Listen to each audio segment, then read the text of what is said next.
Hello, this is Mike, NoStressMike.com. I want to talk about emotional and mental health.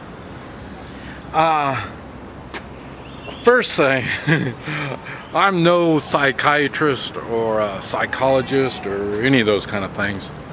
So, one way to look at this, and if you want to criticize me, would be to say, well, you're not qualified to talk. You're not qualified to do these type of evaluations. And if you're going to be talking like that, then it would be the same as when I talk about health, physical health. And does that mean that the doctor is supposed to know more than I do about my body? When it is. No, he doesn't. And it's the same thing, the way I look at it, it's the same thing with psychologists. I don't have anything for what do you call them? Psychologists, good. They work with you. Was it psychologists? I don't know. But the other guy, he gives you medication, screws you up. So I'm not too much on that. That's why same thing on doctors. You're wanting their opinion. And if their opinion comes in medication, whether it's physical or mental, you're probably going the wrong direction. You need to use up all of your non-medical options before you go into medication. Now, talking about that, I'm going to go on and continue with that. A lot of medications, when it comes to emotional and mental, really mess you up, and it makes it even worse. Kind of like on the physical. When you take medication for physical problems, it really messes you up in other things. And it's the same thing when you take medication for emotional or medical or mental. So you really need to kind of do what I always talk about. Take personal responsibility over your emotional and your mental health. And like I say, there's nothing wrong with going to seek other opinions. Now,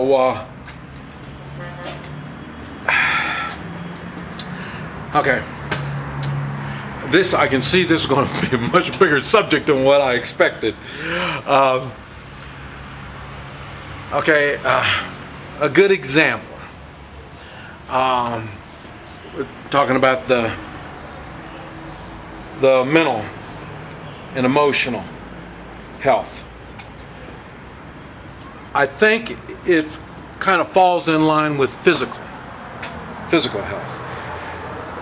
No one is in total good physical health. No one is.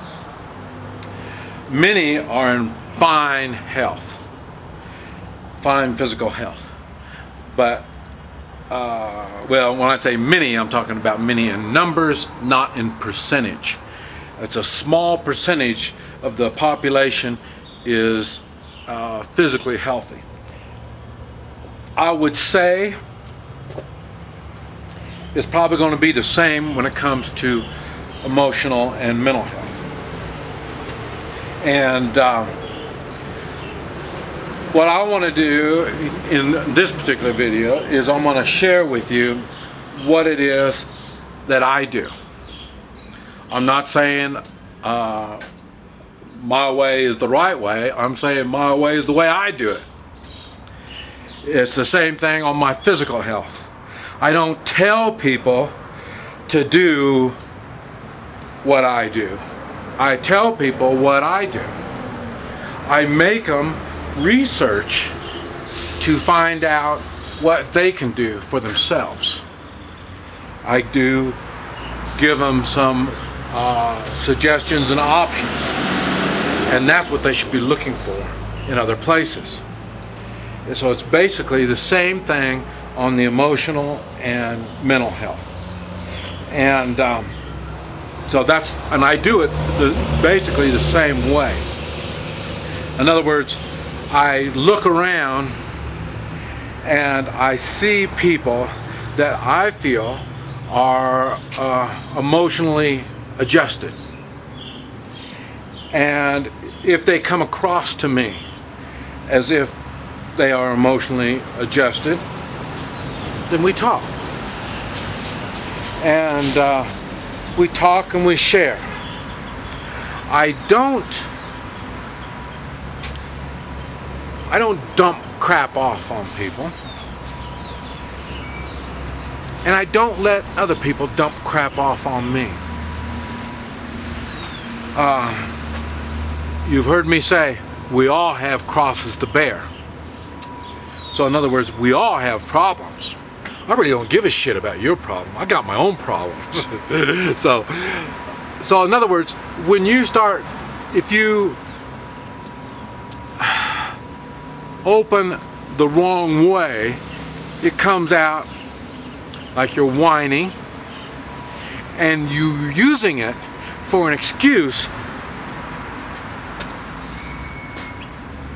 and I call it being stupid, but you're using it for an excuse to be emotionally and mentally not right. So that's why I don't put up with that. When you start whining to me, I shut you off.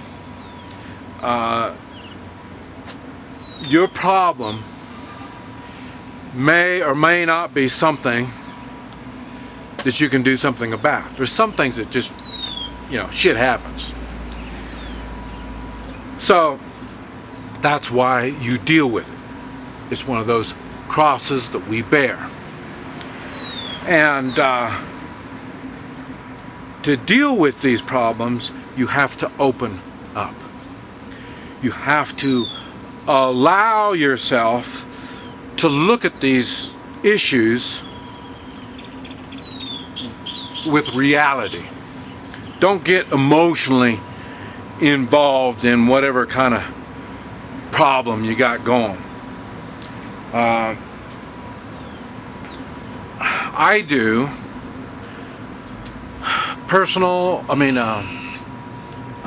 self-evaluations. I wish I could say it was on some kind of scheduled time. Once a day, once a month, once a week. I don't know, but there's no set. I don't have a set time or way that I do it. Normally, it's just how the situation comes, and if the situation does arise, in which I have time to, I guess some people might meditate during that time. I don't. Buenos dias. I say self. I look at myself, and I do this. I want to say, I probably do this multiple times a week. You've seen me smoke a cigar. When I smoke a cigar, that is one time that I do self-evaluations right there. I stop and reflect on what's going on in my life. What is it that I had control of? What is it that I don't have control of? And what is it that's going good, and what is it that's not going all that good? So it is something that I do regularly. Now it's not I think about it. I never stop and think about it. And it's one of these things that I just do, and I just don't think about. But it's one of these things that I do that helps me get through some of the stuff that I get involved in. And because my comfort zone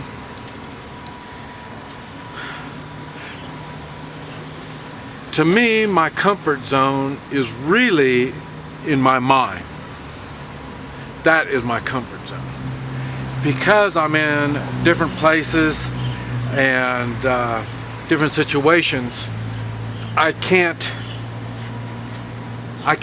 stay in those places and accept them for my comfort zone. Okay, I've lived here for 12 years. This place, this physical place, is not my comfort zone. If you knew the whole story, you'd understand why. But anyway, it's not my comfort zone. My comfort zone really was with my wife. That is one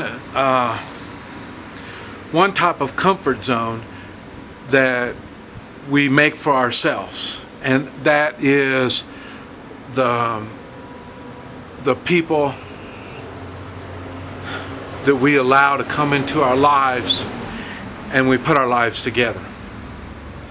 And that's what's been kind of a struggling part for me. That's why I've even talking about this subject. Is like I say, since I don't have my wife anymore, it's the emotional and mental health part of my being is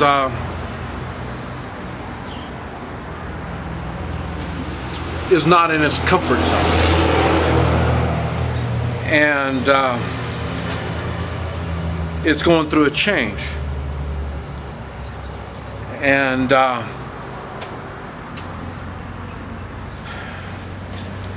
that is something that you need to be aware of. That being emotional and mentally stable takes others. You need to allow others in your life. Now,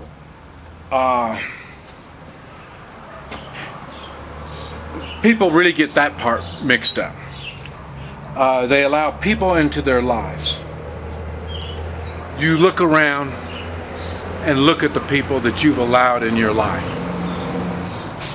And I made a video talking about you are the average of your 5 best friends. So this kind of falls under that. The people you allow in your lives will determine your emotional and mental stability. In other words, if I talk more on the man side than I do the woman side, even though I know women can get something out of this. But the thing is, if your friends are the ones that are sitting on the couch next to you, drinking beer, watching the ball game, your emotional and mental stability is not up to par.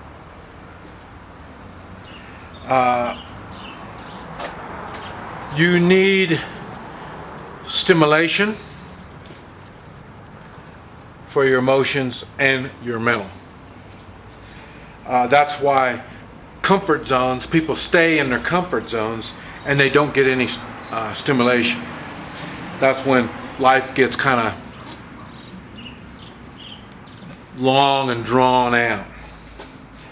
Now, many people will go into a hobby and they allow this hobby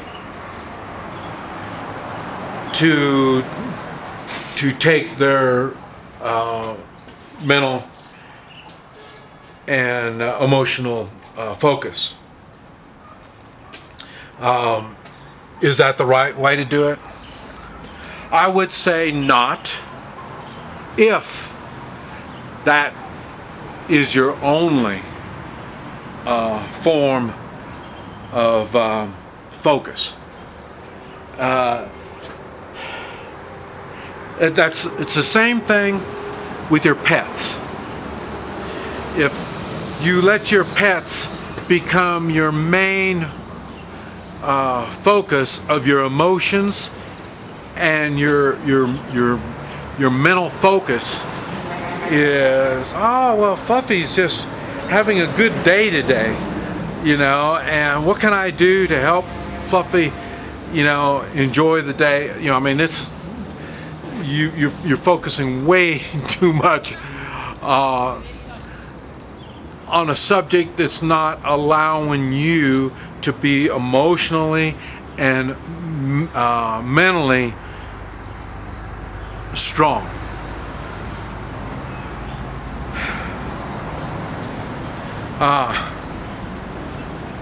I don't know, man. I'll tell you, this is such a big subject, and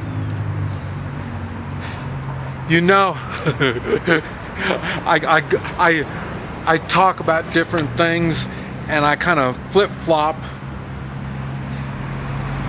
but the reason it's like that is I'm talking to you as if we are together and we're taking this walk, or we're sitting and we're talking. That's how I do this. So that's why I end up going to different subjects and going around like that. But man, I'll tell you, I feel like I've opened up a can of worms.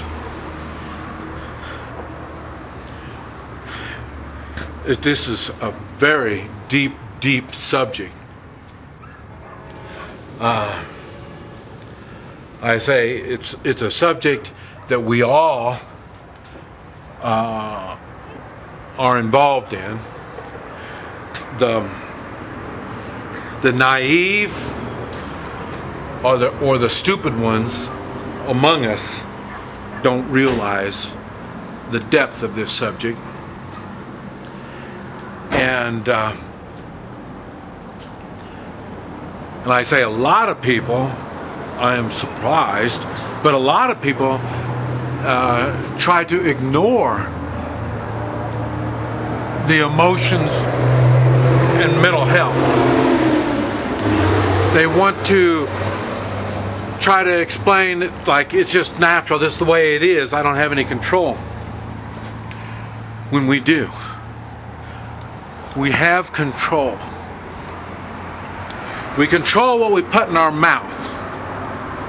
We control what we think. We control how we react.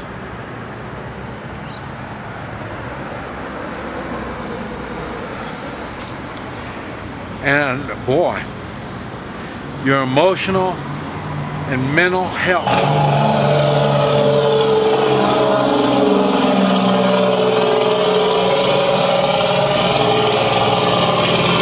is one of the,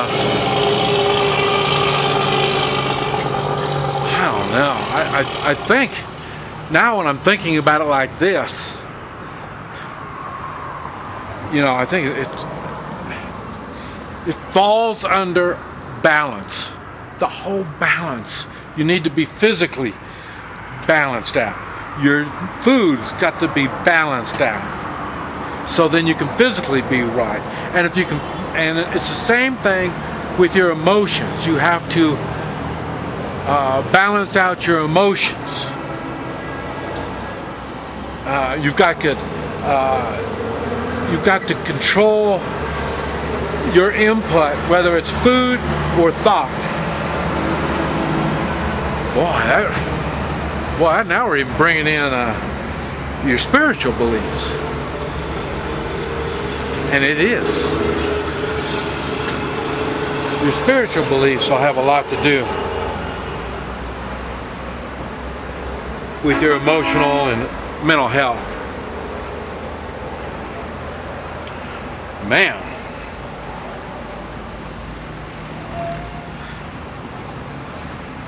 I don't know.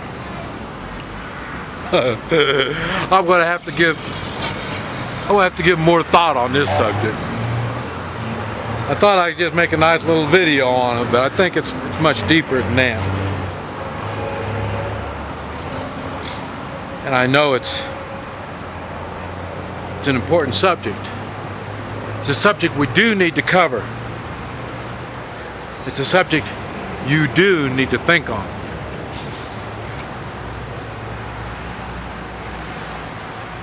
This is Mike, NoStressMike.com.